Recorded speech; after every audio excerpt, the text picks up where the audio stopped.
মা তুই কাঁদিস না, মা কাঁদিস না। কই গো, তোমার জন্য আমি ভাত বেড়েছি, খেয়ে নেবে, এসো।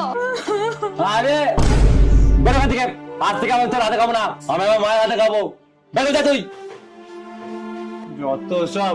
মা তুই কাঁদিস না, আমি বুঝতে পেরেছি আমার ভুল। আজ থেকে তুই আমাকে রান্না করে দিবি মা, তোর হাতে রান্না খাবো আমি, আমি তোর সেবা করবো মা। তুই যা বলবি মা তাই হবে এই বাড়িতে, আর বইয়ের কথায় কোনো কাজ হবে না মা। ওঠ মা ওঠ, যা আমার জন্য দুটো ভাত রান্না করে দে, আমি খাবো মা। আর শোন মা, 10 দিনকার আমার জামা প্যান্ট কাঁচা নেই পড়ে আছে বাথরুমে, গিয়ে তুই কেচে দিবি মা, যা যা। আর একটু সামনে কাজ আছে মা, চকটা একটু ঝাড়ু লাগিয়ে মোছা লাগিয়ে দিবি মা। ওঠ মা ওঠ ওঠ, এই বাড়ির মালকিন হ মা, তুই মালিক এই বাড়ির।